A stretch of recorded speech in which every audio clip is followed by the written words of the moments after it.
I was always interested in finance even as a child. I don't know why. Maybe it's because I was good at math. I guess that's what you did. And my best friend growing up, his father was a stockbroker. So all my life I thought being on Wall Street was being a stockbroker.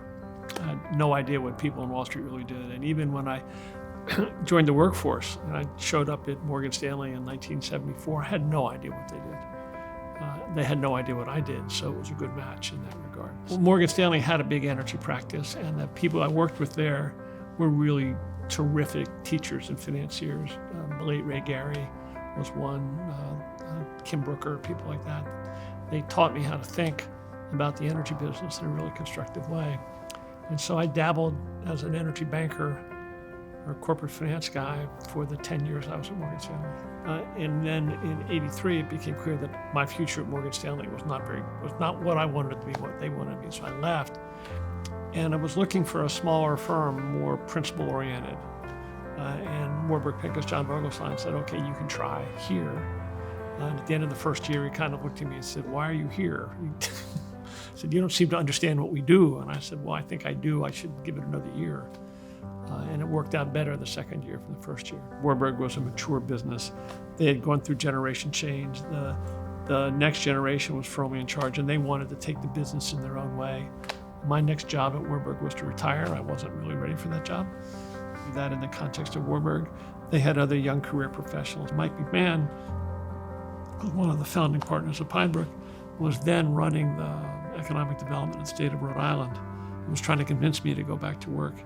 And so he issued a press release saying that he was leaving his job in Rhode Island and was going to go start a private equity firm with Howard Newman in New York. And so we did. As I got into it, as I said, I wanted to create something. I wanted to build something. Here was an opportunity to create an enterprise where younger people could have an opportunity to build their own careers and then take the business beyond me. And I'm delighted I can work here today at the two investing franchises we've created. They're both pretty good. William Spiegel and the financial service practice is one of 2 or 3 unique businesses out there. He's got a great record over his past 10 or 15 years. And Rich Albee, who's now taken over the energy practice, has taken it in a different way than I would.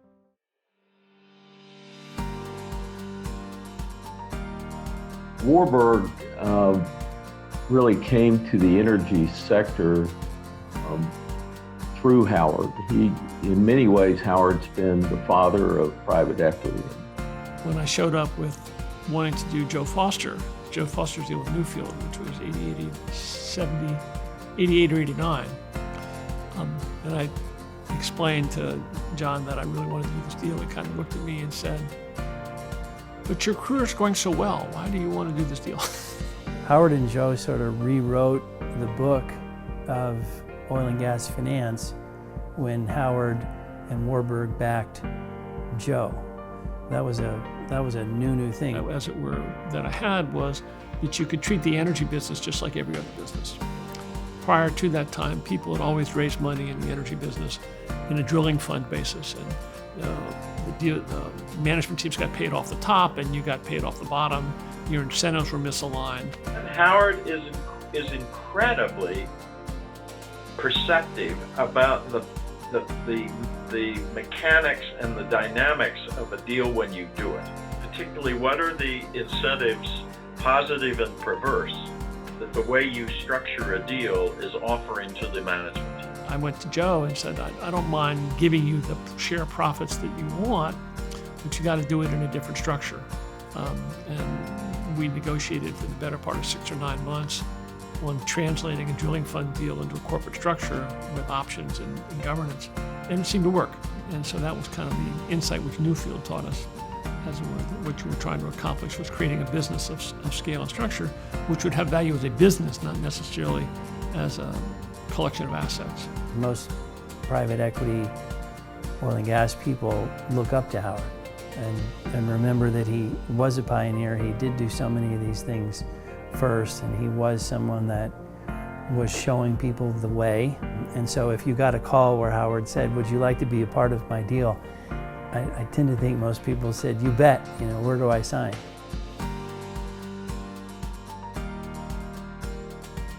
Howard is clearly the smartest guy in the room, most always.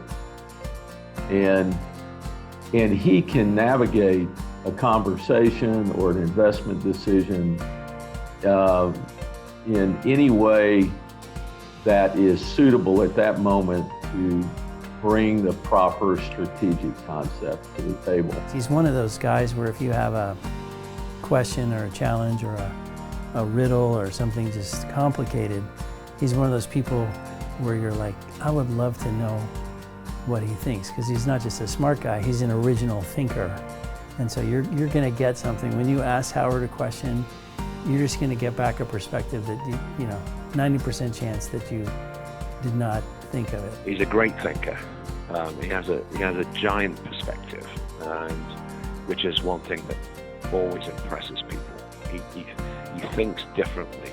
He's always pursuing new paradigms. The next investment is not going to be the same as the last investment. He knows he's got to continue to push the boundaries of his thinking as he seeks to understand investment opportunities. We had, it was called a convertible quips. We had a whole team of, Los Alamos that had come up with this thing. And so Newfield decided they were going to do one. Then CFO Terry Rathard said, hey, Howard wants to talk because he kind of thinks like, why are we doing this? And so, you got the lawyers and the bankers and the team, everybody's ginned up working on this document. So we peeled off, and it was Bobby Tudor and myself and Terry. And we were all just terrified because we're intimidated of Howard. And I was standing there, and Bobby said something like, well, Howard, it's cheap, and here's why we think it's good for the company. It's good cost of capital. And there was a pause, and Howard said, okay, sounds good. And that was the end of it. And meanwhile, 12 people, were just completely terrified that the whole thing was going to get shut down. It was just kind of like this thing came in. Howard wants to talk, and everybody was paralyzed.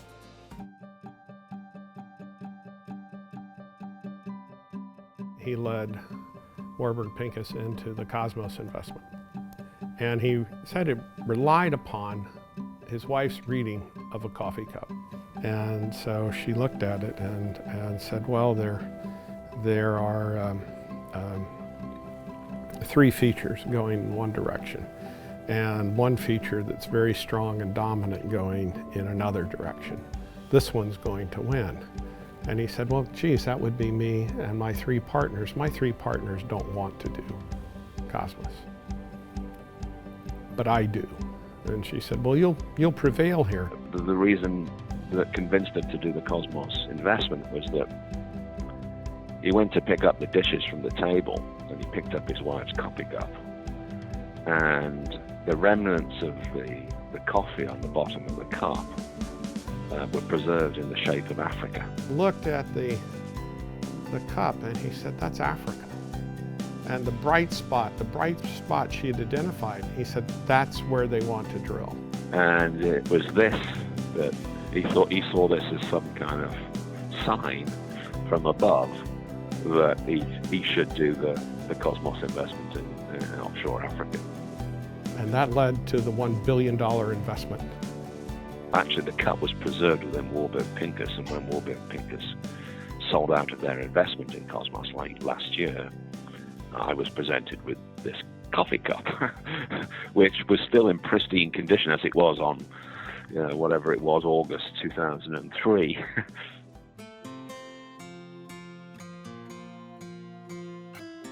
In a sort of very nice way, he's the scruffiest rich man I know. He hates mornings, and won't, but has an enormously difficult time getting up for at times any other human being thinks are reasonable. He hated breakfast meetings, but he would always show up and he'd have a muffin in his pocket. And throughout the meeting, at 10 o'clock or whatever, he'd stick his hand in his pocket and pull out a paper bag. And there'd be a muffin inside. And he'd carry the muffin with him throughout the day. He's really not a foodie, and he eats the same sandwich every day, 5 days a week. Ham sandwich, on rye, lettuce and mustard. That's it. So this is not Mr. Executive eating gourmet lunches. He sits at his desk working, and he eats his ham sandwich. Then he reserves his favorite, which is peanut butter and jelly, for weekends.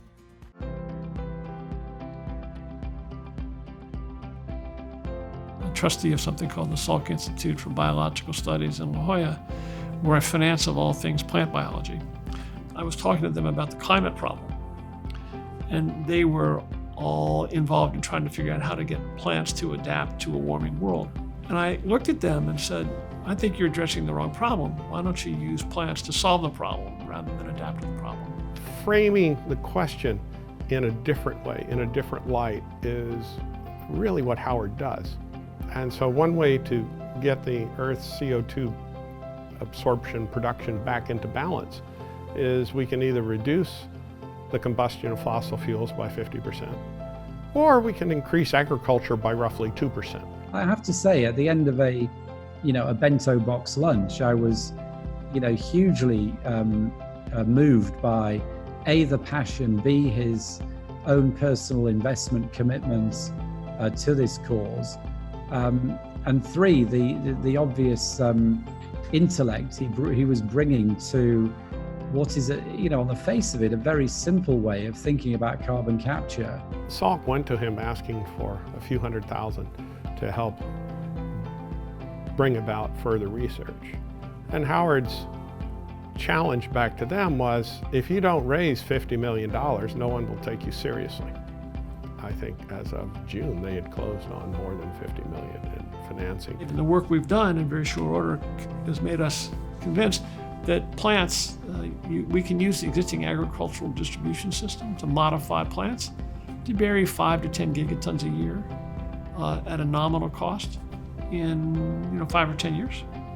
And so my non-oil and gas activity, my non-Pine Brook activity these days is to raise money for this project for all of you who are interested, but also to get the policymakers to understand that there's another avenue to the carbon problem, which they're not focused on. And we've recently begun to make real success in that regard.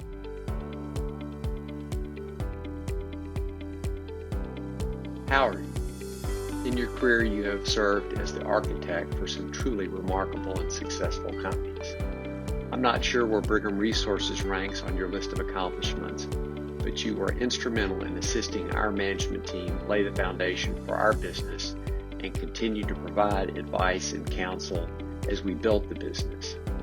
Congratulations on this recognition. It is well deserved. I am forever indebted to Howard for pushing me on a daily basis to be thoughtful, analytical, and more prepared than others. It made me a better investor and a better businessman and underpinned whatever success I have had. I am grateful to have gotten this rare opportunity and consider it among the most beneficial aspects of my career. Howard, we are definitely the odd couple, and it's been a hell of a ride, and I've learned a lot from you. There was a point in my life when my personal life was very stressful, and you kind of closed the door, sat me down, and said, what do you need? And you came in and saved the day, and I will always be grateful for that. Congratulations, you really earned this. I've been really lucky to be associated with an extraordinarily large amount of really talented people, both as colleagues, competitors, people I've financed, people I've worked with, who've been instrumental to my career, to which I have to say thank you.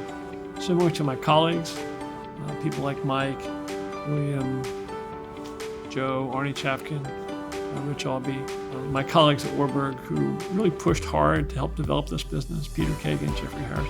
Wonderful group of people. And the competitors I've worked with, people like Ken Hirsch, the people at Riverstone, and people at JP Morgan Capital Partners. I've found that the energy business is a terrific business. It's full of good people. They're honest, hardworking people. They get up every day trying to do what's right. This kind of career could have had it without the support of both their family, starting with the family they were born into, and just as importantly, perhaps more importantly, the family they married into. It was great to have a supporting wife who put up with trials and tribulations of being in the private equity business all this time. same for my kids, now my grandkids. So they were wonderful, which I have to say thank you